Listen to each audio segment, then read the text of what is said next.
নমস্কার, আমার নিবেদন কবি সুকুমার রায়ের কবিতা দাঁড়ে দাঁড়ে দ্রুম।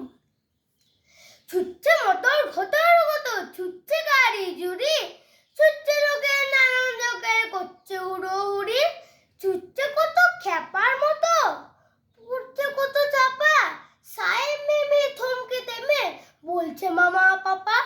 আমরা তবু তবলা ঠুকে গাচ্ছি কেমন তেরে, দাঁড়ে দাঁড়ে দ্রুম, দেরে দেরে দেরে, দাঁড়ে দাঁড়ে দ্রুম, দেরে দেরে দেরে। বর্ষাকালে বৃষ্টি বাদল, রাস্তা জুড়ে কাদা, ঠান্ডা রাতে সর্দি বাতে মরবি কেন দাদা। হোক না সকাল হোক না বিকাল, হোক না দুপুর